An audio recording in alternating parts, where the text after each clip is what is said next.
Assalamualaikum warahmatullahi wabarakatuh.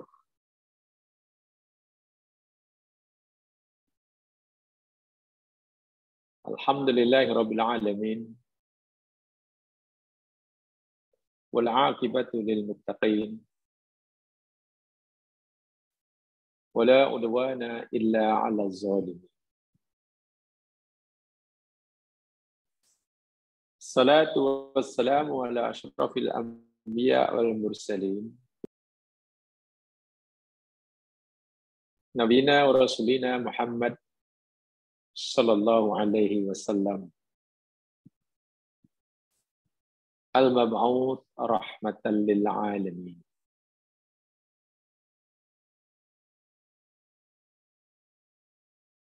Allahumma 'allimna ma yanfa'una wanfa'na ma 'allamtana. Warzuqna 'ilman walhamdulillahi ala kulli hal. Amin ya rabbal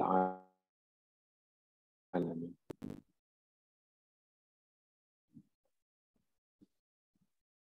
Muslimin muslimat, mukminin mukminat, para pendengar usrah mingguan kita yang dirahmati Allah Subhanahu wa taala.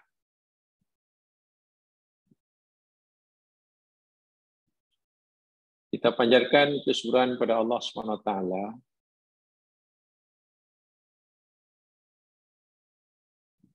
karena Allah telah memilih kita dari sekian banyak hamba-Nya yang menerima ajarannya, yang memilih agamanya. Tidak ada nikmat yang lebih besar yang Allah berikan kepada manusia. Dan tidak ada nikmat yang lebih besar yang diterima oleh manusia daripada Allah,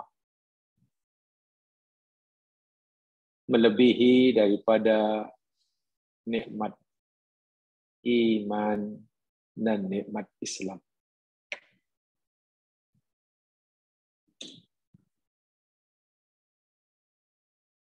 Jika nikmat harta mungkin hanya membolehkan orang yang susah jadi senang, jika nikmat sehat membolehkan orang yang lemah karena penyakit yang dideritanya bertukar menjadi kuat,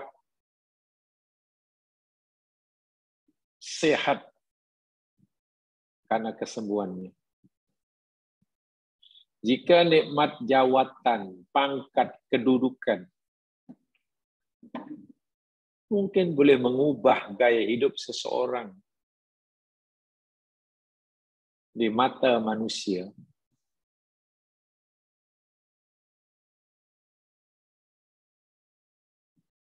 tetapi jika semua nikmat-nikmat tersebut tidak dimanfaatkan sesuai dengan kehendak Allah yang memberinya nikmat, wa'iyadzubillah, tsumma na'udzubillah, di dunia dimurkai oleh Allah dan di akhirat masuk neraka.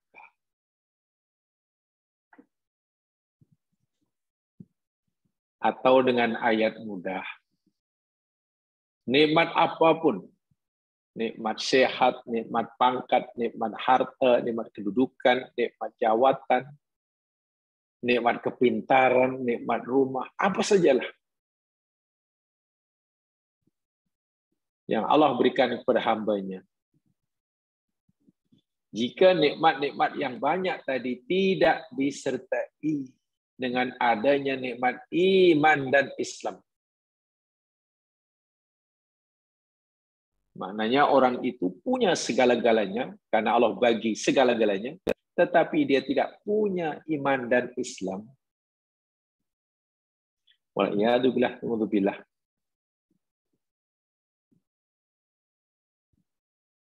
Meninggal dunia saja, masuk alam barzah. Ia sudah berada di jurang api neraka. Sebelum nanti di akhirat, menjadi penghuni tetap dan kekal abadi di dalam jahanam.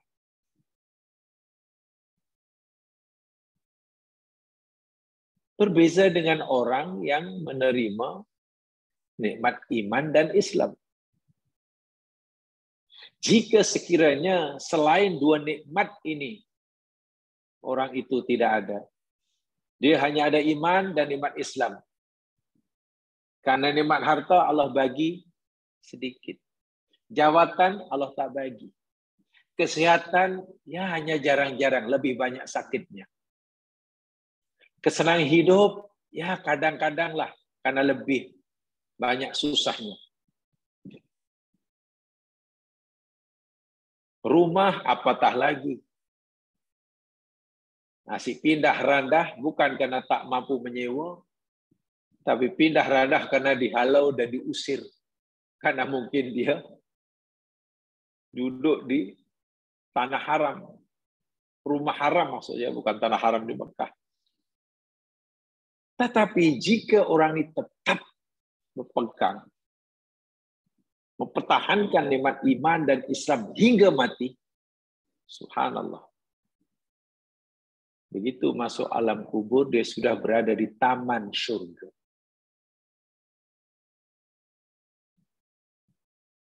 Begitulah yang masukkan bandingannya. Memanglah yang paling ideal yang kita harapkan.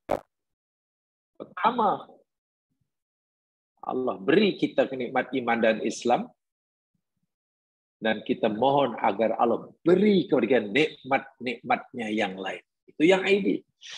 Tapi jika sekiranya, kita andaikan, jika sekiranya Allah bagi pilihan kepada kita, kata Allah, wahai hambaku, pilih satu di antara dua. Tak boleh pilih dua-dua sekali, dan tak boleh tak pilih. Engkau tak boleh tidak memilih, dan engkau tidak boleh memilih dua-dua sekali. Sekarang, mana yang kamu nak pilih? Aku bagi kamu nikmat iman dan Islam di dunia hingga mati. Tapi nikmat yang lain, kais pagi, makan pagi, lebih banyak susah dari senangnya, lebih banyak sakitnya daripada sehatnya. Lebih banyak miskinnya daripada berkecukupannya. Atau kamu pilih yang kedua.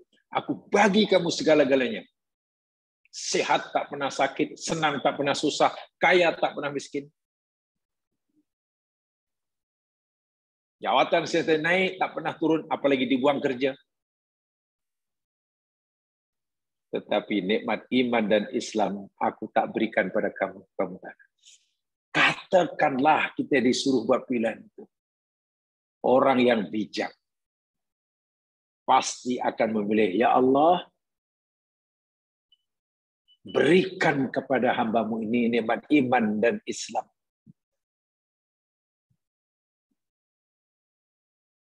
Asal engkau bagi nikmat iman Islam sudah memadai, ya Allah. Jika engkau tidak berikan nikmat yang lain pun tidak mengapa. Itu orang yang bijak. Itulah syukurilah. Mari kita yang kesyukuran kita, karena kita dipilih oleh Allah untuk mau menerima iman dan Islam. Bagaimana mensyukurinya? Tingkatkan kualiti iman kita, tingkatkan kualiti Islam kita. Istiqamah dalam mempertahankan. Jamaah sekalian, apa yang telah kita pelajari selama ini, termasuk apa yang kita akan bicarakan malam hari dan malam berikutnya insya Allah, Jadi orang yang husnul khotimah. Coba kalau kita perhatikan dari apa yang telah kita pelajari hingga 10 gitu. Hingga ke 8 ke 10 ke. Mereka yang mati dalam husnul khotimah ini yang mendapatkan pahala syahid ini, tengok. Kan mereka banyak orang-orang yang semasa di dunia susah. Matinya kan dari segi zahir mati susah. Mati dibunuh oleh orang kafir di medan perang. Mati karena luka yang tidak akibat perang. Mati karena wabak penyakit yang melandanya. Macam-macam. Hidupnya susah dari segi zahir. Kehilangan nikmat-nikmat dunia. Bahkan cara kematiannya pun dari segi zahirnya, yakni cara kematian yang mungkin tidak ramai orang menginginkannya. Kalau boleh tak naklah mati macam itu. Mati kena wabak, mati bunuh, kata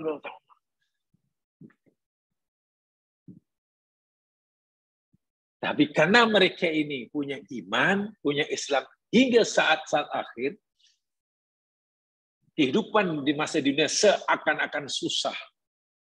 Cara kematiannya pun seakan-akan mengerikan.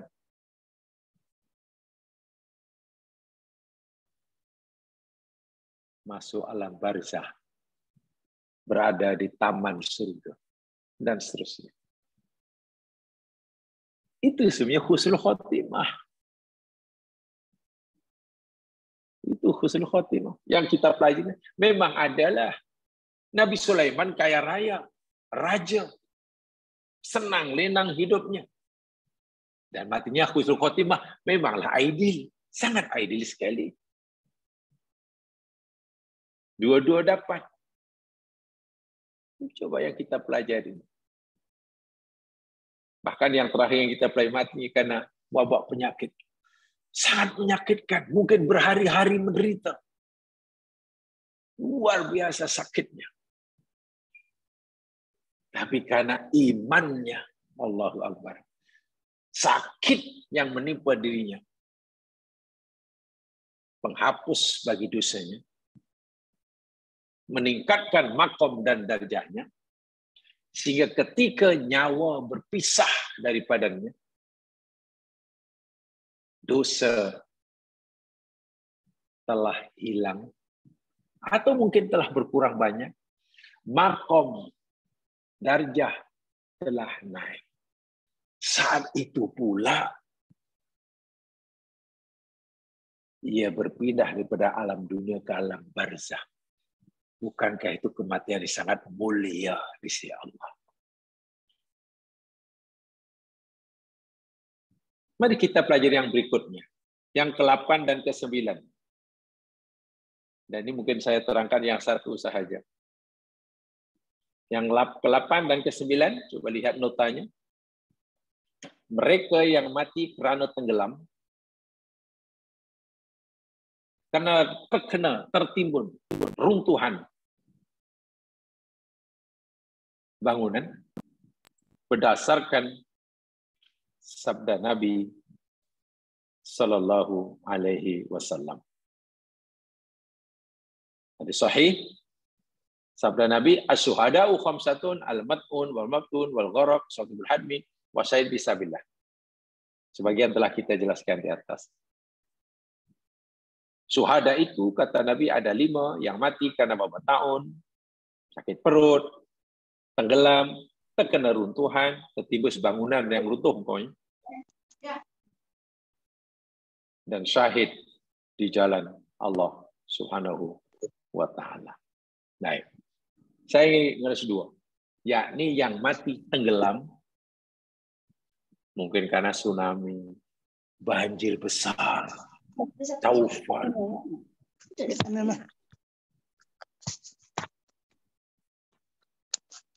Atau yang tertimbus bangunan runtuh. Mengerikan, kan? Cara kematian yang seperti itu Saya yakin tidak ada orang yang menginginkannya. Tidak ada orang yang mungkin bercita-cita. Nanti ya Allah, kalaulah aku. Mungkin untuk sementara off-kan dia punya audio mungkin. Audio off-kan.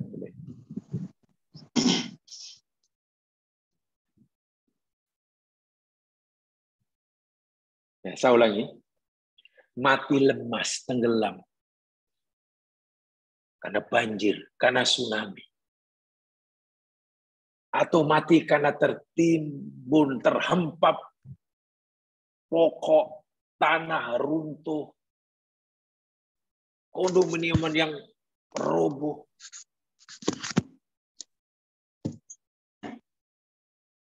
Cara kematian itu kan sangat, cara kematian seperti itu kan menyakitkan. Yang mungkin tadi saya katakan, tidak ada seorang pun daripada kita yang menginginkan. Saya yakin tak ada, nggak mungkin di off kan, Tuan Haji Kamarudin untuk sementara.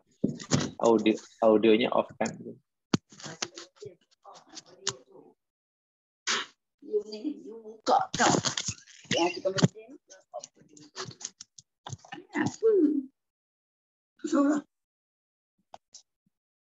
Audionya aja. Ya, sudah, terima kasih. Saya ulangi.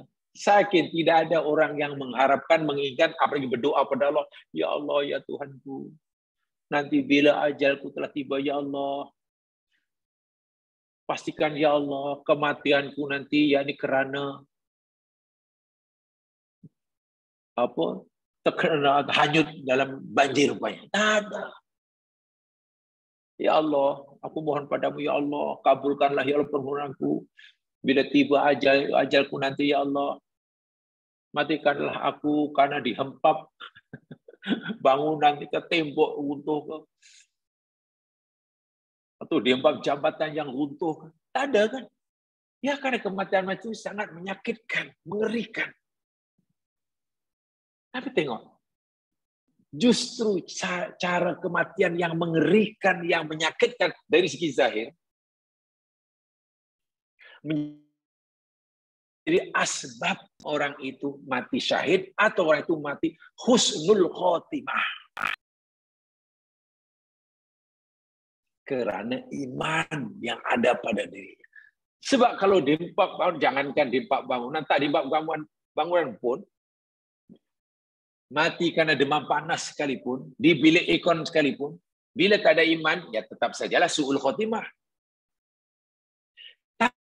Tapi bila ada iman, walaupun kematiannya mengerikan seperti itu, husnul khotimah. Mungkin pertanyaannya, saya ulangi supaya paham betul.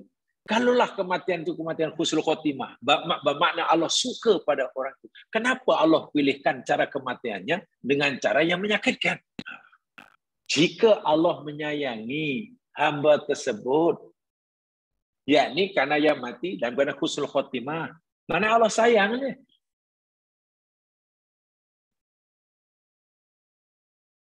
Jika Allah sayang, kenapa Allah pilihkan cara kematiannya menyakitkan? Nah, kalau itu pertanyaannya, saya yakin sudah dapat dipahami semua. Ya, cara yang mengerikan, menyakitkan itulah yang saya katakan tadi. Sebagai asbab, sebagai sarana, sebagai wasilah bagi orang itu untuk mendapatkan pengampunan bagi segala dosanya dan menaikkan darjah dan makomnya sebelum nyawanya berpisah daripada ibadah. Dan itu luar biasa nikmatnya. Nikmatnya. Syaratnya iman ya. Iman itu pasti orang yang beriman lah. Tapi Masya Allah, justru orang yang beriman ini yang nanti akan dapat hadiah husnul khotimah. Allah pilihkan cara kematiannya, yakni cara kematian yang mengerikan, yang menakutkan, menyeramkan dari segi zahir. Mati tenggelam, mati lemah, dihanyutkan air bahnya, terkena tsunami, banjir. Tentulah kematiannya bukan sekelip mata mati, mesti tercungap-cungap dahulu. Allahu Akbar. Susah kita nak bayangkan. Naik kapal, sampan di tengah laut, pukul di gelombang, tenggelam timbul. Itu pun mungkin dah, kata orang nyawa-nyawa ikan, menakutkan. Gelombang mengganas sekian puluh meter, menghentam kapal yang ditungganginya.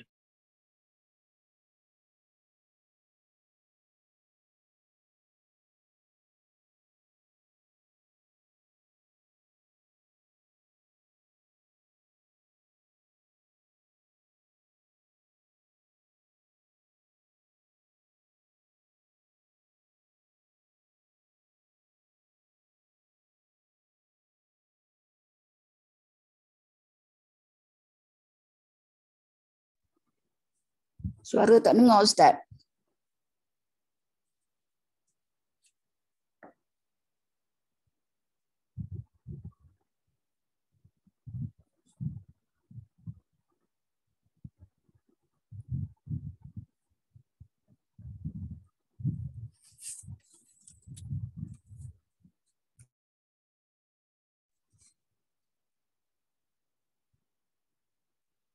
Tak ada suara.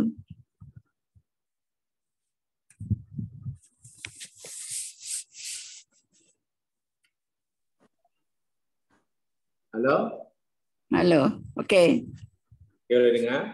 Oh, ya, dekat.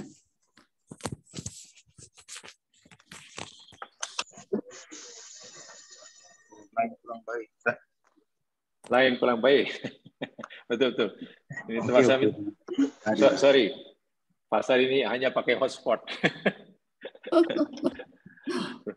Rumah Kak Melaka tak ada wifi, jadi hanya pakai hotspot. InsyaAllah. Sekarang dengar dah. InsyaAllah. Okey. Jadi saya jelaskan sekarang yang mati tenggelam. Ya, ini mana di laut lah nih. Begini ya penjelasannya. Man mata bil gharaqi fi hijratin ghairi syar'iyyah. Hal yu'addu syahidan? Apabila orang itu mati lemas, tenggelam di lautan, naik kapal, naik perahu, ikut cruise, lalu dipukul di gelombang, kapal pula tenggelam, lalu dia mati. Adakah kematian itu dikira husnul khotimah?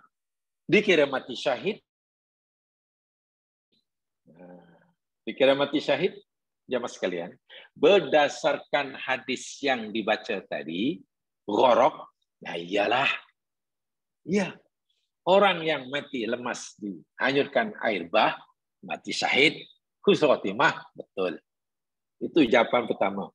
Secara umum dahulu. Tetapi jamaah sekalian, di sini ada ulama berbeza pendapat. Jika orang itu katalah bepergian, berlayarlah. Bepergian, berlayar, atau naik kapal terbang, tetapi bepergiannya, musafirnya, safarnya bukan safar yang harus, tapi safar yang haram. Musafirnya yakni musafir yang haram. Kenapa? Ya musafirnya maksiat. Musafir nak judi ke? Musafir buatnya dubilah untuk mengikuti kontes Miss World tayang body sana sini kata. Musafirnya musafir maksiat. Jika katakanlah mati. Kenapa kapal terbang yang dinaiki jatuh? Crash. Kapal laut yang ditunggangi, maklum dia mengadakan pesta ria maksiat itu di tengah lautan. Macam Titanic lah. Lalu tenggelam. Adakah itu dikira syahid? Nah, di sinilah ulama berbeza pendapat.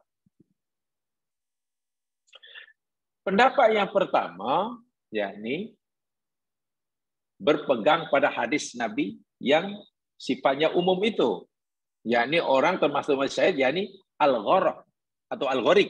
Gharik itu mati tenggelam. Mereka itu syahidlah.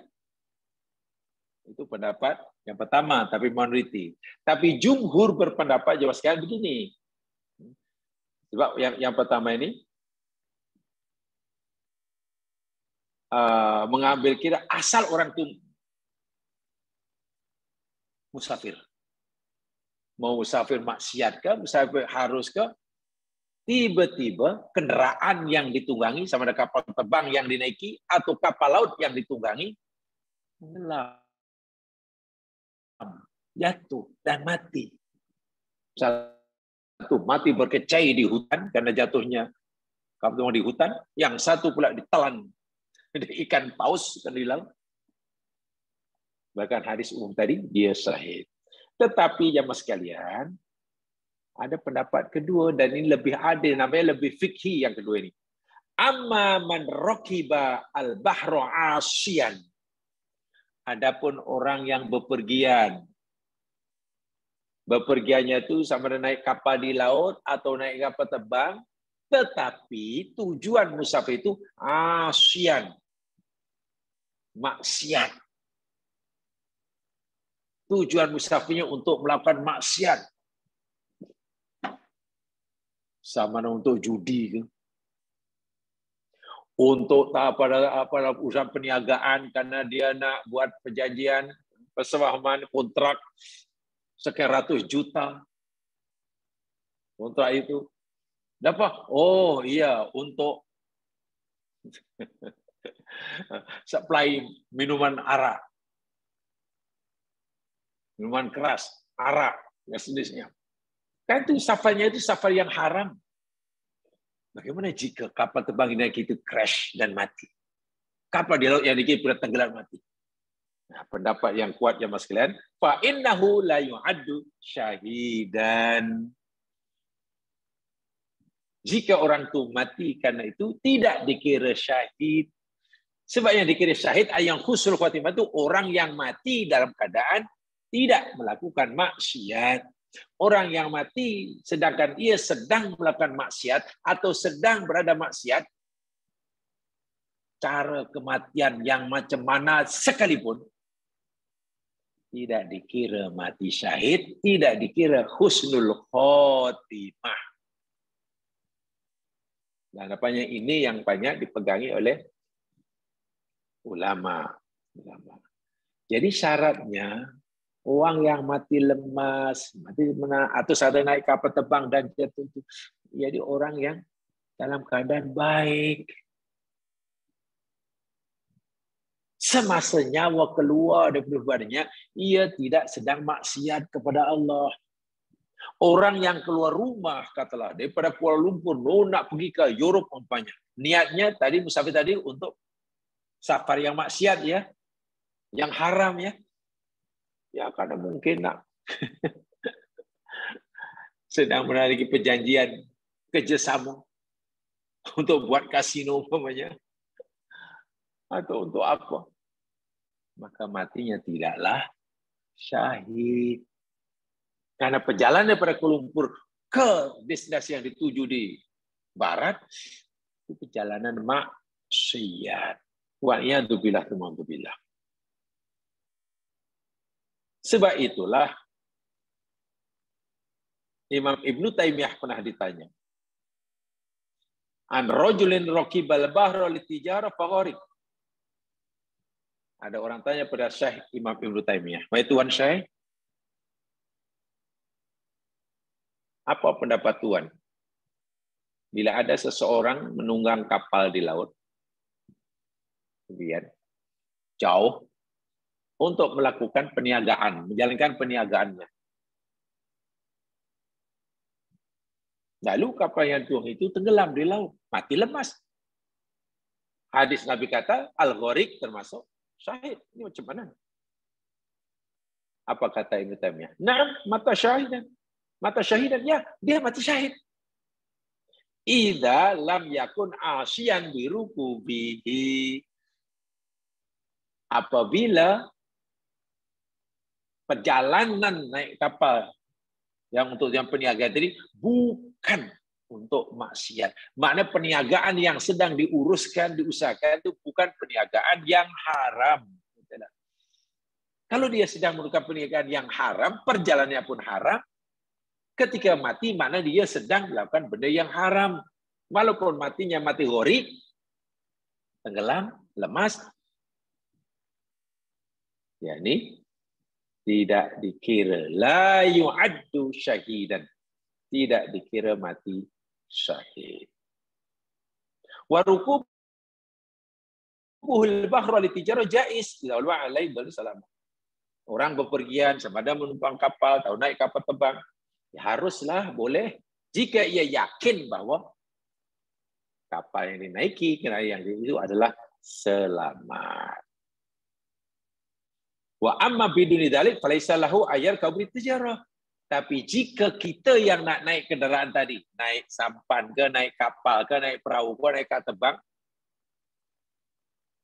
yang kita dapat maklumat daripada pakarnya bahwa kapal terbang yang kita nak naiki itu, atau kapal laut, perahu laut yang kita nak tunggangi itu, tidak selamat untuk belayar, tidak selamat untuk terbang.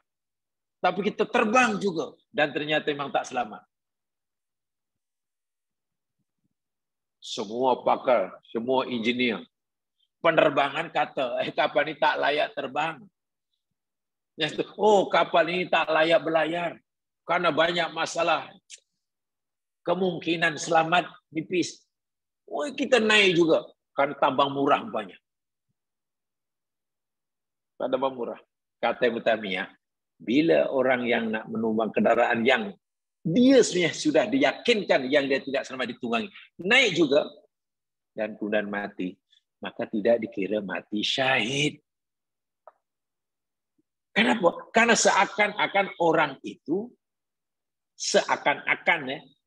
orang itu hampir-hampir boleh dikatakan sebagai nak bunuh diri. Orang yang bersedia menaiki kapal terbang, ya. Dan kapal itu telah disahkan oleh banyak engineer penerbangan tak layak terbang. Tak sesuai lah. Mana kemungkinan gagal, kemungkinan mati enjin, kemudian jatuh, kemudian bla bla bla, itu sangat besar. Tapi dia pekeras juga, nak naik juga, pasal dia pun nak terbang juga. Dan betul jatuh. Itu kan seakan-akan orang ini sudah mendedahkan diri kepada bunuh diri. Fa'in fa'ala faqad a'ana laqati nafsihi. Situ kalau dia berkeras nak naik kapal atau seperti itu, mana ia macam membantu, memudahkan cara untuk dia bunuh dirinya. Wa iyadzubillah ta'ala. Wa mithlu hada yaqulu ibnu syahid. Dan dalam keadaan seperti ini maka tak boleh mati syahid. Dikatakan mati syahid, husnul khotimah tak boleh lah. Itu kata Imam Ibnu Taimiyah dalam Al-Fatawa Al-Kubra. Jadi ringkas kata, seseorang yang sedang menaiki kendaraan, kemudian kendaraan itu eksiden di udara atau udara matilah. Contohnya yang dalam hadis ini disebut naik kapal laut lah. Maka matinya husnul khotimah. Mati syahid. Kecuali pertama, jika pepergiannya itu, perjalanan dan safarnya itu safar yang diharamkan. Safar yang maksiat. Maka jika mati, kapal tenggelam, dia mati lemas, tidak dikira syahid. Atau jika dia naik juga kendaraan yang disahkan atau dipercayai oleh para pakarnya tidak selamat untuk belayar kapal ini. Jadi itu janganlah naik. Baik, contoh yang kecil katalah.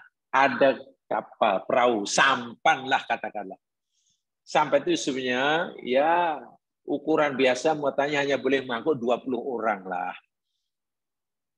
Hanya dibenarkan maksimum 20 orang.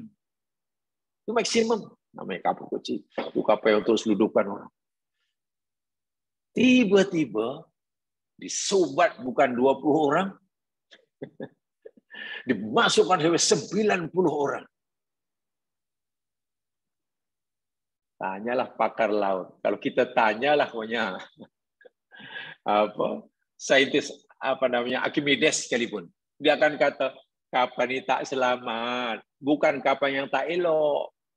Kapalnya elok, masalahnya kapasitinya hanya 20 orang maksimum. Ini kamu bubuh 90 orang. Nah, orang yang 40 ke 50 ke 60 70 naik juga. Wah, dah diberitahu kapal tak selamat. Nah, inilah yang maksud. Jika sampan itu tenggelam, kata Ibnu Taimiyah, dia tidak dikira syahid. Karena ia seakan-akan telah memudahkan jalan bagi dirinya untuk bunuh diri. Waliyadzubillah. Ibnu Taimiyah tidak kata dia bunuh diri. Dia bunuh diri, tapi ia telah membantu, memudahkan jalan baginya untuk bunuh diri. Saya itu jika mati, kan sudah over capacity kan, 20 itu maksimum, bubuhnya 90 tu. Ya Allah. Nah, itu banyak kan, banyak tugas. Kasihan juga. Pati yang masuk sampai itu, Allahu Akbar. Ya kita memang susah ini tanggung jawab apa? Tugas para mujahid kontemporari ya. Dulu Rohingya, sudah Muslim Rohingya tengok. Peladian Muslim. Kapal itu tak layak, bukan? Tak patut ditumpangi oleh puluhan, ratusan penumpang. Perahu yang sekecil itu. Tapi apakah daya tak pergi dibunuh oleh tentera negaranya? Nak lari, ya yang ada macam itu. Cuma macam mana kalau mati? Nah, ini tugas para mujahid-mujahid kini ya. Apalagi kita umat Islam masih menggunakan istilah yang sebenarnya kurang Islam. Sebagai Islam zaman sekarang, kalau orang Islam meninggalkan kampung halaman, pergi ke kampung lain, atau meninggalkan negaranya, pergi ke negara lain, karena ingin menyelamatkan akidahnya, karena kalau tidak dibunuh, disiksa oleh orang yang berkuasa di negerinya, itu dalam Islam tak boleh kita panggil pelarian. Refugees tidak boleh. Islam ada istilah sendiri namanya muhajirin. Nah, macam orang-orang Islam Makkah, lari meninggalkan Makkah, pergi Madinah, karena bila tetap di Makkah akan terus disiksa, dibuli, disakiti, dianiaya, bahkan dibunuh oleh orang kafir.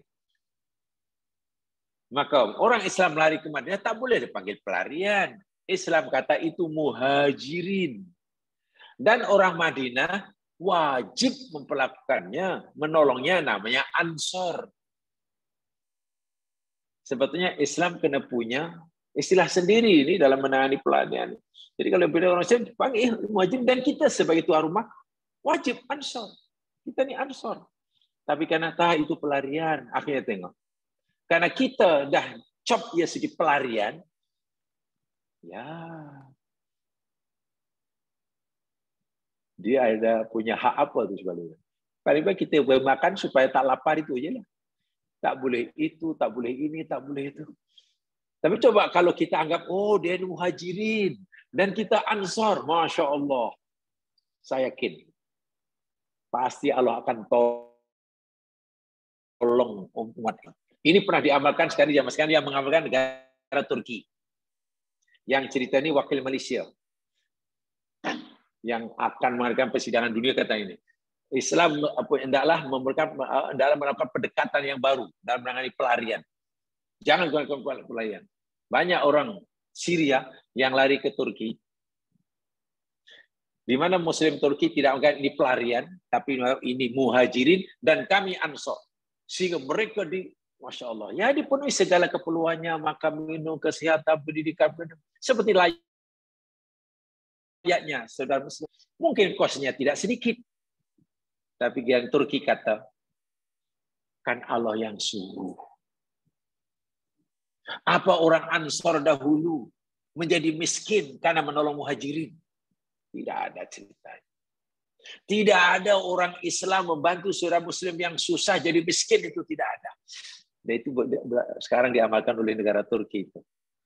Yang lain mungkin negeri kita, negeri jiran kita Indonesia, ya masih menganggapnya yang datang ke negeri itu, walaupun dia saudara Muslim, dianggap pelarian. Ya, kena itu undang-undang UNHCR kan, UNHCR. Ya kasihan kadang. Nah, apa? Ya, tidak mengapa. Dan yang kedua dalam poin ini ke 8-9 ini, yakni sahibul hadam. Di dalam hadis itu sahibul hadmi. Sahibul hadmi itu mana? Orang yang mati karena runtuhan. Ditimbun runtuhan bangunan ke, tanah runtuh ke, tebing runtuh ke. Itu bahasa hadisnya. Ngeri kematiannya. Matinya husnul khotimah. Kemudian ada yang mengiaskan, dikiaskan. Maknanya orang yang mati karena hentakan. Kan runtuhan itu hentak, bangunan runtuh. Lalu bawah jambatan, katalah mungkin flyover yang sedang dibina. Ingat tak dulu? Flyover yang bangunan flyover tiba-tiba jatuh karena atau katalah landasan MRT. Ya, karena mungkin kurang betul, kurang piawai lah, dan jatuh, terkena kereta di bawah. Nah, ini termasuklah orang yang terhempak sini matinya mati syahid, husnul khotimah. Husnul khotimah. Di dalam bahasa Nabi sebut sahibul hadmi. Sahibul hadmi. Mati karena secara umum karena hentakan, karena pukulan. Dalam bahasa Arabnya ini annahu man yamutu bisababi tasodum sawaun mata dakhil sairah aw kharijiyah. Ini fatwa kontemporer ulama sekarang. Termasuk yang disebut oleh Nabi orang yang mati karena kedua ini, jadi termasuknya orang yang mati accident. Bawa kereta atau dilanggar di kereta atau melanggar kereta lain karena kecuaian pemandu yang lain. Sama ada matinya di dalam kereta atau di luar kereta. Ini termasuk sahibul hadmi. Majelis Riset Ilmiah dan Fatwa Kerajaan Arab Saudi berpendapat. Apa kata mereka? Narju ayyakuna syahidan. Ya, kami berharaplah orang yang mati karena eksiden kereta, karena dilanggar kereta, karena terhambat pokok. Hujan lebat, ribut angin, dia nak masuk ke keretanya, tiba kereta apa pokoknya besar tu, mati dia. Lalu bawah jambatan apa namanya ni, laluan LRT yang belum siap, tiba-tiba mati dia. Duduk di apartemen karena gempa bumi runtuh, mati dia. Atau mungkin sedang perangkap traffic jam di celah-celah bukit, tiba bukit itu runtuh, hempak kendaraan dia, mati dia. Apa ya kematian akibat hentakan, dipanggil tasodum. Lembaga kajian ilmiah dan fatwa Kerajaan Arab Saudi berpendapat narju ayyakuna syahidan. Ya, kami berharaplah orang yang mati seperti itu dalam keadaan mati syahid. Li'annahu yushbihul muslim alladhi yamutu bil hadam. Karena orang yang mati eksiden dalam keadaan itu menyerupai, menyamai dengan orang yang mati dihempap bangunan, dihempap pokok. Dalam kereta dihempap ada kereta melanggar karena hentakan yang sangat kuat. Waqad sahha an Nabi sallallahu alaihi wasallam, dan sah hadisnya, sahih hadisnya, Orang yang matinya sahibul hadmi itu mati syahid.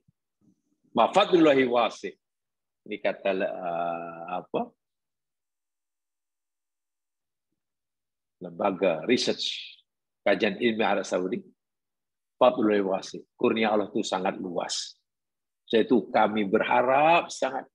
Mana kami punya keyakinan yang kuat bahwa orang yang seperti ini mati syahid. Lakinnana la nujzimu dzalik. Tetapi kami tidak dapat memastikannya. Nah, ini sikap berhati-hati cendekiawan Arab Saudi. Ya, kami yakin, keyakinan kami sangat kuat ada orang ini mati syahid, tapi kami tidak berani memastikannya. Memastikannya tak berani. Itu kan Masya Allah luar biasa tuh cara apa namanya pemahaman yang seperti itu.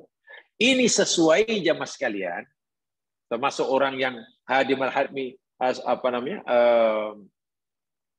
yang ditimpa bangunan tadilah, yang mati karena tertimpa bangunan itu. Ada juga riwayat yang lain daripada Ibnu Mas'ud.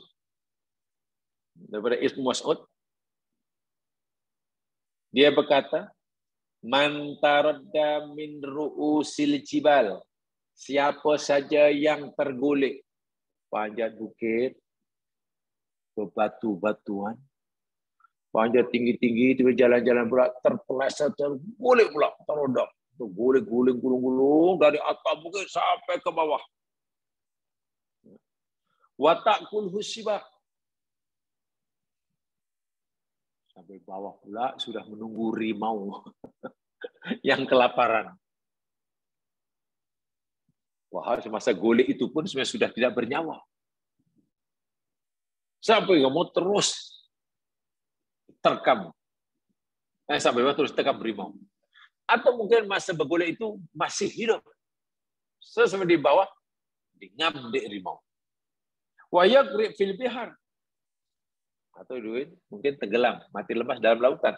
La syahidun indallah. Maka ia dikira mati syahid. Hadis ini diriwayatkan Imam Tabrani dan kata Al-Hafiz Ibnu Hajar Asqalani, isnadnya sahih. Artinya apa jemaah sekalian? Sungguh pun dalam hadis itu hanya disebut termasuk yang mati syahid itu, yakni orang yang sahibul hadmi, yakni orang yang tertimpa bangunan, runtuhan bangunan, sahibul hadmi. Tapi Nabi tidak hanya menentukan, mengkhususkan, mesti tertimpa bangunan saja, tapi bila Nabi menyebut mati terkena runtuhan itu hanya salah satu contoh. Contoh. Bukan satu-satunya. Itu hanya sebagai contoh. Maknanya yang contoh yang lain boleh dikiaskan di sana. Mati pokok, mati terjatuh dari bukit atau mati langgar kereta dan sebagainya. Begitulah maksudnya. Jadi yang disebut Nabi tadi bukan bukan menentukan itu saja. Nabi tak beritahu hanya itu saja, tapi itu hanya sekedar contoh. Yakni tasodum, mati karena hentakan yang kuat. Hentakan yang kuat. Boleh jadi. Minta maaf, boleh jadi. Ada orang karena mungkin sudah tak muda lagi, tapi masih sehat, inginlah betulkan mungkin ada bumbung yang bocor, ada satu genting yang mungkin terlepas, karena tak lasting mana, lalu dia cobalah betulkan genting itu, ambillah tangga, panjat 1-2 anak tangga sampai atas, gitu kan. Anda dicapailah genting yang kepecah itu nak ditukar, kan saksi dia takkan suruh orang nampak gentingnya pecah. Sampai atas itu pula, Masya Allah, tangga yang dinaiki itu tiba-tiba karena licin mungkin, tak ada cengkaman, licin. Akhirnya tangga itu jatuh. Uang itu pun jatuh. Jatuhnya pula hanya sebelum jatuh ke bawah, kepalanya pula terhantuk dinding. Kepalanya pula terhantuk dinding. Wah, berluka, ada pendarahan. Ini bleeding. Retak kepala. Ya, mungkin dalam hitungan beberapa menit tak sempat diselamatkan. Dalam perjalanan ke hospital, masih dalam kereta ambulans, didapati dah tak bernyawa. Katakanlah ada peristiwa seperti itu. Dan Pak Cik yang coba nak betulkan genting yang pecah tadi, nampak ringan. Tapi nasib itu dalam keadaan iman kepada Allah Subhanahu. Betulkan genting itu perbuatan yang halal aja mas sekalian, bukan haram. Ada genting bocor, lalu kita bukan itu halal, itu disuruh. Ada dinding retak, lalu kita suruh itu disuruh. Ada lagi banyak apa? Paku. Oh, itu paku tercabut. Patutlah itu kayu nak jatuh. Saya nak tukar pakunya. Halal. Dia sedang buat benda yang halal. Bukan maksiat. Dia seorang mukmin, tidak syirik. Tiba-tiba tangga yang itu, wah, terjatuh karena licin, mungkin tak ada cengkaman. Sebelum jatuh pula kepala terhentak dinding. Ya, dalam tak sempat diselamatkan, istilah nyawanya dalam jangka mati. Ini termasuk juga sahibul hadmi. Itulah maksudnya. Jadi banyak diutarakan oleh para ulama yang dimaksud orang yang mati karena hentakan. Bahkan lah ni kalau kita boleh bagi contoh lah. Kalau contoh tu katalah munasabah lah, walau alam. Ini sekarang contoh, kalaulah contoh tu boleh diterima sebagai contoh munasabah, dia pergilah ke dusun durian dia, karena dah musim durian nak durian nak luruh apa, durian luruh gugur ya, luruh, tunggu di situ. Kan durian ni bila dah masak, dah tua jatuh sendiri, tak boleh lagi petik muda. Ya, tengah tunggu-tunggu itu, mungkin pagi-pagi duduk menunggu. Tiba-tiba satu tangkai durian. Bukan sebiji durian. Satu tangkai. Isinya 6 biji. Besar-besar pula tu. Tua, besar-besar. Duri dia tajam. Jatuh menghempat kepala dia ketika sedang duduk mengantung-antung. Atau mungkin terhempat dia punya tengkuk. Masalah tempat yang sangat sensitif. Katakanlah dengan izin Allah, karena hentakan durian yang jatuh satu tangkai 6 biji tadi terkena tengkuk menjadi asbab kematiannya, termasuklah yang disabdakan oleh Nabi ini. Itulah maksudnya. Nah, itulah Pak Saudi macam itulah kalau dijelaskan. Walaupun Nabi hanya buat satu saja, terkena runtuhan. Tak tahu apa. Memang sahabat lagi sekali, dari segi zahir, pastilah kematian macam itu tak glamour kalau dalam bahasa sekarang. Dalam bahasa sekarang, kematian macam itu tak glamour. Memang tak glamour. Lagi mana ada orang yang mati macam itu? Menyakitkan, pasti. Walaupun sebenarnya kita dah yakin, yakin-yakinnya, karena kita dah lama bicara tentang kematian, mati ini jemaah sekalian, cara apa sekalipun. Orang mati ini dengan cara apa sekalipun.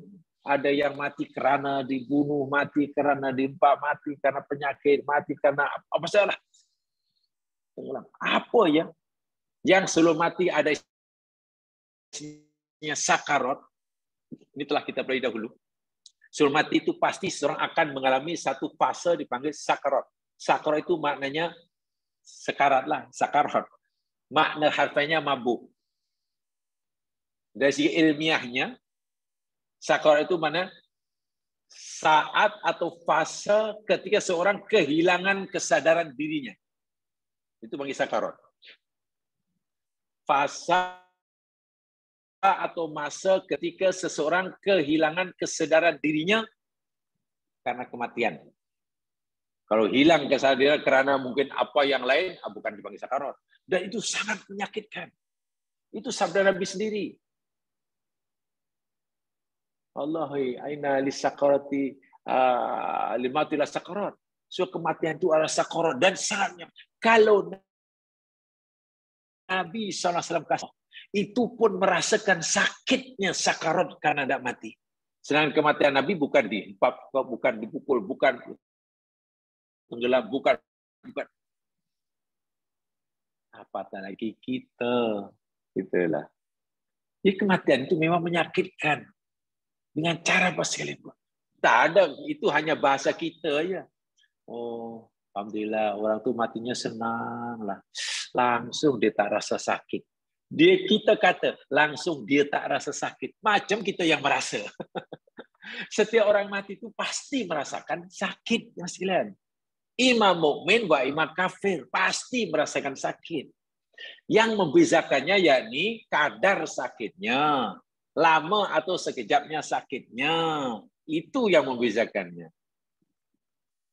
Orang yang mati syahid pun sakit, tapi rasa sakitnya tidak lagi dirasa olehnya karena kebahagiaan, rahmat, nikmat yang Allah anugerahkan saat itu. Orang yang mati syahid, ditampakkan, diperlihatkan di hadapannya nikmat-nikmat yang Allah sediakan untuk Allah berikan pada orang kepadanya di alam barzah dan di akhirat. Melihat nikmat-nikmat yang Allah janjikan, yang Allah perlihatkan pada itu, hatinya berbunga-bunga. Sehingga sakitnya kena bunuh, sakitnya kena hentak, sakitnya kena pukul, ya menjadi kuranglah. Karena menjadi kurang. Orang, ya. Budak katakanlah, balik sekolah ke bayi belajar ke lapo nak makan, tak tahan nak makan. Ya, lapar itu menyakitkan. Maknya terpaksa sediakan dulu. Setelah disediakan, budak suruh makan, tak mau pula. Kenapa? Asyik main game. Dapatlah PS2 yang baru, waduh. Bila hatinya sudah shock yang sekalian, sakit karena lapar itu hilang, lenyap. Dah tak mau makan dah. Bila dah habis main game, baru terasa lapar. Tengok. Ya, sakit fizikal itu menjadi hilang. Bukan tak sakit, karena kalah, ditutup dengan keseronokannya. Saya itu orang mukmin yang sakit fizikalnya, sakit yang dirasakan oleh fizikalnya itu menjadi kurang jika jiwanya, hatinya melihat rahmat Allah yang besar. Bila hatinya, matanya melihat pengampunan Allah bagi dosanya. Melihat pengampunan Allah berikan padanya untuk mengampuni segala dosanya. Melihat bahwa Allah sedang mengangkat darjahnya. Rasa sakit yang diderita karena penyakitnya itu menjadi kurang. Jadi kurang karena jiwanya tidak lagi tertumpu melihat rasa sakit yang dirasakan oleh fizikalnya. Jiwanya sedang berbunga-bunga. Berbunga-bunga. Ringkas kata, walaupun semua orang yang mati dengan cara apa sekalipun itu merasai sakit. Tak kira mukmin atau non-mukmin. Yang membezakannya yakni tentang kadar sakitnya, lama, masa ia merasai sakit. Dan sakit atau tidak, sakit teruk atau sakit sedikit dirasai oleh yang mati itu bergantunglah kepada jiwanya saat itu. Bila jiwa orang itu, hati orang itu lebih melihat kepada rahmat Allah yang Allah sediakan, ya sakitnya fizikal kurang terasa. Tapi bila orang sakit, yang difikirkan tentang penyakitnya, yang dipikir tentang badannya yang sakit semuanya, mata hanya tak nampak bahwa Allah sedang memberi peluang untuk dapat pengampunan. Ya, sakitnya berganda-ganda lah. Physically sakit, jiwanya pun sakit, dan seterusnya dan seterusnya. Ini yang telah kita pelajari dahulu, jamaah sekalian. So, paham ya? Ini yang ke-8 dan ke-9. Mati karena lemas, tenggelam, atau mati karena runtuhan. Itu boleh dikiaskan dengan contoh-contoh yang banyak. Karena Nabi sebenarnya tidak hanya menetapkan itu sahaja, tetapi Nabi memberikan salah satu contohnya. Contoh, bila Nabi sebut orang yang mati karena tertimbus atau runtuhan bangunan,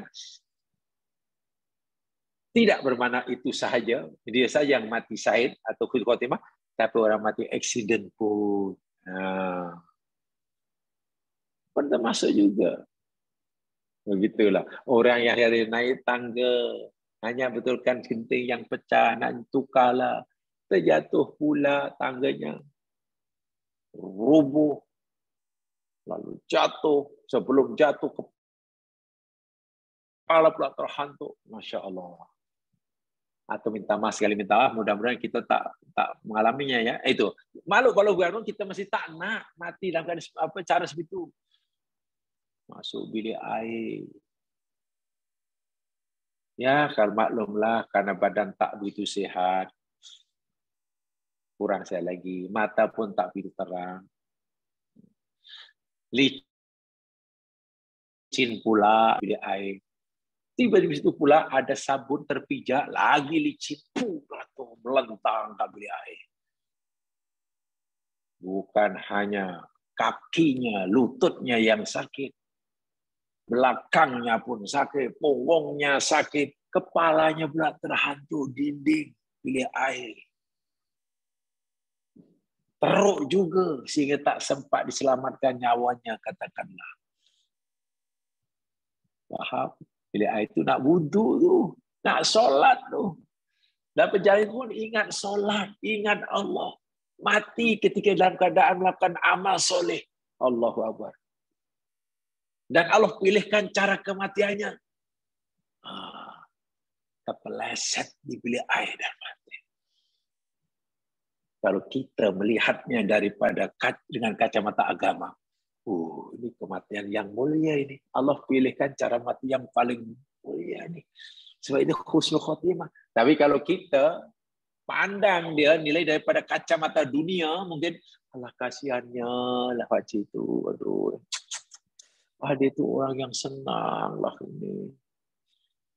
Orang yang berpengaruh, orang yang private jetnya pun ada 5. Belum helikopternya, keretanya jangan tanyalah. Mana-mana pergi tak pernah kakinya menginjak tanah. Karena di rumah pun pakai kasut, masuk kita kasut, tak pernah pijak tanah. Lah rupanya matinya terpeleset di bilik air. Lah. Mungkin orang kata, macam mana ya? Macam tak glamour. Macam tak glamour. Sebanyak orang yang sehebat itu, punya pengaruh sebesar itu, kalau matinya tu semasa melakukan bisnis trip, jadi private jetnya meletup, itu glamour sikit lah. Ini bukan masalah glamour tak glamour yang sekalian. Kematian ini bukan masalah glamour tak glamour. Masa kematian ini sama ada husnul khotimah atau su'ul khotimah. Itu saja. Orang mati di bahang rimau. Sedang waktu itu bekerja. Sedang mengusahakan kebunnya. Mencari yang halal bagi menjara kehidupan keluarga. Macam mana ada rimau hutan sesat. Merekam dari belakang mati. Memanglah tak glamour. Memang tidak glamour. Tanyalah pada siapapun. Apalagi kalau orang itu orang punya nama dan masyarakat terkenal. Tapi itu husnul khotimah. Inilah kalau kita akhirat orientednya, kalau kita berpikir itu akhirat oriented, hati ini menjadi berbunga-bunga. Ada roja. Tidak ada kekecewaan dan penyesalan. Tapi minta maaf, kalau kita ini terlalu dunia oriented, ya, minta maaf, saya lagi minta maaf sama sekalian.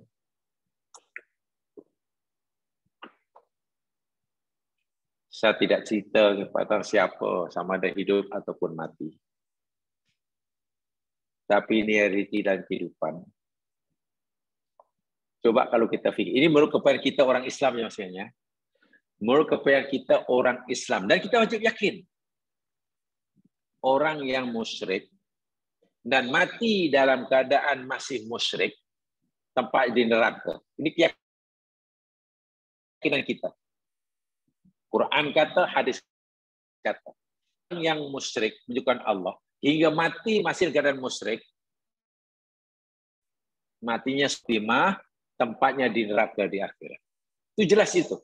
Hina di dunia dalam pandangan Allah, hina di alam barzakh, dan hina di akhirat. Itu keyakinan kita yang wajib. Kita tak boleh meragui apa kata Quran. Orang yang dipandang hina oleh Allah, dipandang hina oleh para malaikat, dipandang hina oleh Islam, dipandang hina oleh kita yang meyakininya. Kan nanti hak hidup kan ya di akhirat. Tapi ada yang sekalian. Orang yang kagum. Ramai dunia kagum. Melihat orang yang musyrik, mati yang kira musyrik, tapi tengok ketika matinya. Berhari-hari mayatnya masih disimpan. Ya. Diusung ke sana kemari, dipindah randah. Sepanjang jalan kerumun ingin menontonnya, melambai-lambaikan tangan, mengatakan kesedihannya. Ratusan ribuan manusia, kata orang datang takziah, mulai pada jangankan rakyat biasa, ketua negara. Oh, dengan upacara kenegaraan yang luar biasa dahsyatnya. Kata orang tak boleh silap sikit pun. Yang berbaris itu katalah kalau nak bersin pun tak berani. Karena ini resmi. Tengok penghormatannya diberikan oleh makhluk bumi. Dahsyat. Dan mungkin kita yang melihat yang kalau kita tidak punya akhirat oriented, kita pun bertuahnya lah orang itu. Bertuahnya lah orang mati macam itu. Mayatnya pun dihormati sampai itu sekali. Coba kalau kita tidak punya fikiran akhirat oriented. Pertanyaannya, adakah mayit orang mati seorang musyrik dan matinya keadaan syirik? Keadaan syirik. Lalu cara pengkebuannya sebelum dijadikan seorang begitu dahsyat. Agak-agaklah proses pengkebumiannya yang dahsyat ditonton oleh seluruh dunia itu memberi manfaatkah kepada si mati walaupun sedikit, atau sebetulnya upacara itu untuk menyenangkan si hidup? Coba kita renungkan sama. Adakah upacara pengkebumian orang-orang dianggap besar seperti sedahsyat itu, dan tentu memakan belajar yang tidak sedikit, adakah ia memberi manfaat pada si mati sehingga si mati nanti di alam barzakh tenang, sejuk tempatnya? Malaikat muka nakir pun tak jadi tanya, tak bertanya karena segan. Ini sanad yang saya katakan, kata orang musyrik matinya di keadaan musyrik. Kita yakin tempatnya di neraka. Masalahnya, adakah upacara penggunaan yang sangat dahsyat luar biasa? Mungkin tahap terdahsyat dalam abad kini, memberi manfaat walaupun pada si mati? Tidak. Sehingga karena upacara yang sangat dahsyat, lalu azabnya diringankan, umpamanya. Lalu malaikat munkar nakir segan sikit, umpamanya. Tak ada pun. Kalau si mati tak ada apa-apa memanfaat bagi menyelamatkannya daripada azab Allah. Lalu untuk apa semua itu? Bukan, itu mana untuk kepentingan si hidup. Mbak kata orang untuk menyenangkan si hidup. Ingat, ini pernah kita kupas dahulu panjang lebar ya Mas. Sebab itu kenapa dalam agama Islam pengebumian jenazah itu betul-betul kalau untuk ukuran kita lah, ukuran dunia lah, sangat sederhana. Tapi tak semacam mana. Dimandikan, dikapankan, disembahyangkan, cuma itu cepat-cepat digotong, diantar ke kubur, gali-gali, tanam, dah sudah. Kan sederhana sekali kan? Ya karena dia sudah selesai apapun yang kita lakukan.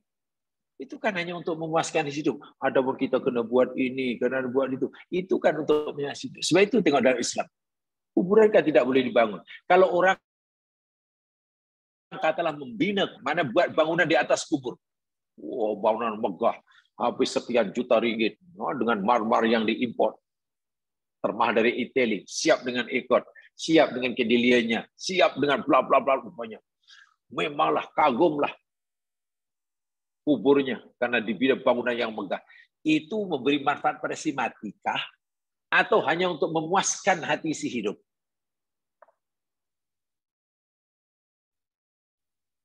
Yakin kalau kita menjawabnya dengan kacamata agama, itu sebenarnya hanya untuk memuaskan hati si hidup. Si mati tak ada apa-apa manfaat. Yang boleh menolong dia amalnya semasa hidup. Dan juga amal yang ditinggalkannya. Mungkin sedekah jariahnya. Mungkin ilmu yang dimanfaatkan bermanfaat pada orang lain. Mungkin anak-anak solehnya. Bila tak ada,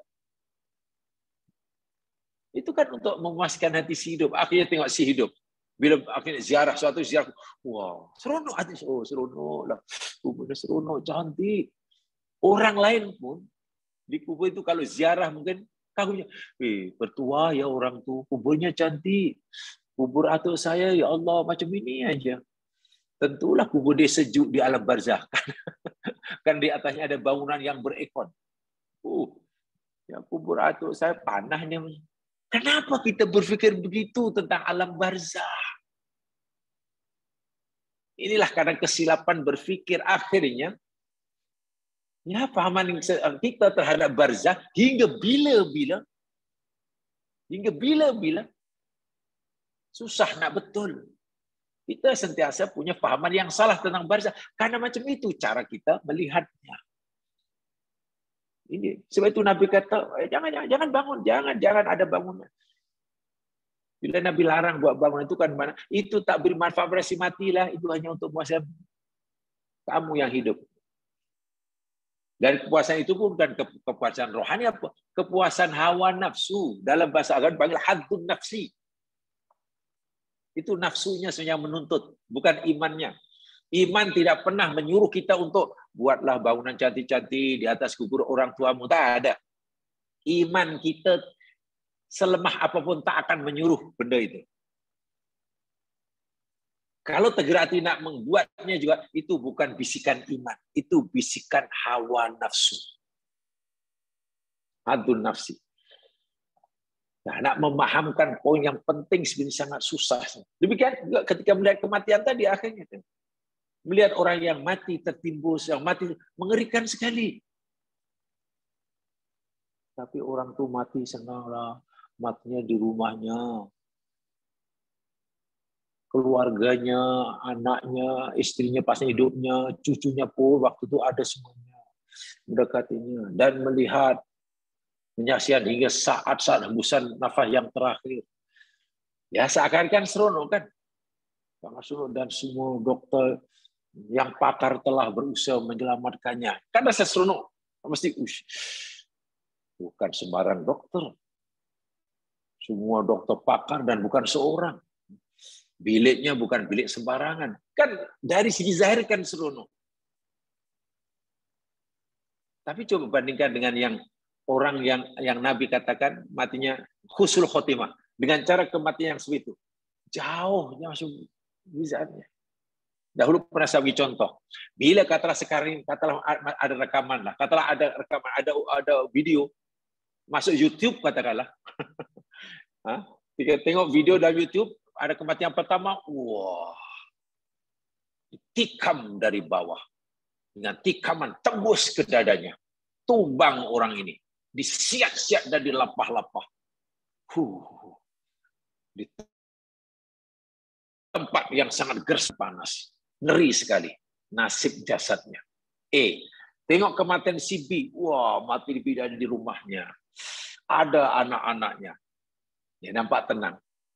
Saya yakin kalau uang seperti kita, orang dipertontonkan dua video ini, A dan B, lalu kita tuan-tuan dan puan-puan. Nanti tuan-tuan kalau mati pilih cara yang mana?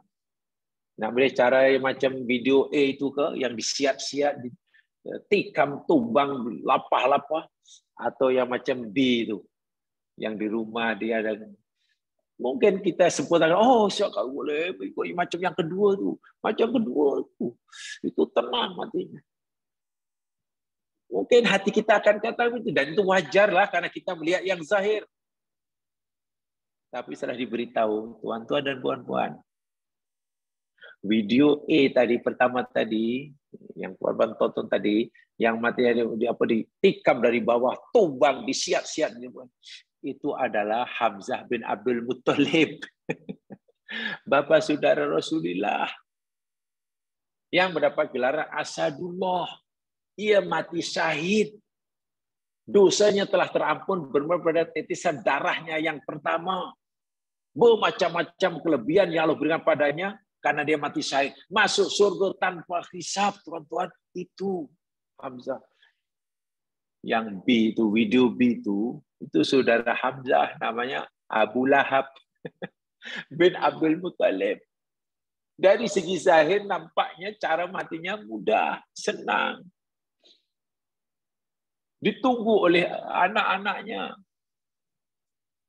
Tak ada orang menikahi. Nampaknya di rumah yang senang. Tapi di ahli neraka. Sebelum mati pun Allah dah beritahu pada kita, dia itu ahli neraka, termasuk istrinya. Coba, kalau dah tahu macam mana, nak pilih mati macam mana? Kalau itu bukan cara matinya yang jadi penentu orang itu. Keadaan ketika ia mati. Mati seperti mana Hamzah dilapah-lapah pun karena keadaan beliau ketika mati itu. Tauhid, mempertahankan kalimat Allah, surga. Walaupun cara kematiannya mengerikan. Abu Lahab atau siapa sajalah yang mungkin matinya nampak tidak mengerikan, tidak menakutkan, tidak menyeramkan. Tenang nampaknya. Tapi apakah ketenangannya dari segi zahir di semasa mati itu akan menyebabkan dia masuk surga? Tidak juga. Karena saat kematiannya, wa'iyadzubillah, ia syirik, ia kufur, neraka. Inilah yang perlu kita yakin-yakinnya. Lalu apa yang menggembirakan kita? Yang kita, yang wajib kita usahakan, kita cari, yakni keadaan kita ketika mati. Itu yang paling kita harapkan dan kita takuti. Kalau mati dengan su'ul khotimah, itu yang paling kita takuti. Walaupun mungkin matinya masa tidur. Allahu Akbar. Matinya macam tak ada sakit pun. Tapi coba kalau keadaan matinya, sering mati dalam su'ul khotimah. Sementara yang husnul khotimah, itu yang kita harapkan. Walaupun mungkin cara kematiannya mengerikan karena Allah yang memilihkan buat kita. Yakinkan hati kita situ. Supaya pilihan kita, karena ini pilihan di tangan kita. Takut atau tak takut, berani atau berani, berhal tidak, itu di tangan kita ya Mas. Setiap kita ini ada perasaan takut. Masalahnya kepada yang mana kita takuti. Pada ini A kepada B. Pada satu atau dua. Oh, kedua saya takut. Oke, kalau kedua takut, mana yang lebih kita takuti? Nah, begitulah. Mana yang lebih kita takuti? Kita lebih takut mati dalam keadaan su'ul khotimah kah? Atau kita lebih takut mati dengan cara tadi, kata Nabi tadi, terhempak bangunan, terhempak pokok. Dan itu akan melekat dalam hati ya Mas sekalian. Kalau hati tidak selalu diingatkan, diajar, dididik, diberitahu, Ya kita khawatir. Hati nanti akan tersilap pilih. Sebab tidak mudah ya, di hati itu tidak mudah. Tidak mudah. Jamaah sekalian, itu saya sampaikan pada malam hari ini. Kurang lebihnya mau dimaafkan. Lain kesempatan kita boleh bersua semula. Mudah-mudahan bermanfaat lah saya menyampaikan. Sengaja yang saya sampaikan bukan hanya menyebutkan jenis orang yang mati syahid, tapi saya coba tambahkan uraiannya, berikan bacaan yang sempat saya rujuk agar ia memberi manfaat bagi kita. Kurang lebihnya mohon dimaafkan. Mari kita dengan bacaan Al-Kifarah dan surah wal asr. Subhanakallahumma wa bihamdika asyhadu an la ilaha illa anta astaghfiruka wa atubu ilaik. A'udzu billahi minasyaitonir rajim. Wal 'ashr innal insana lafi khusr illa alladziina aamanu wa 'amilus shalihaat tawasaw bil haqq wa tawasaw bis sabr. Assalamualaikum warahmatullahi wabarakatuh.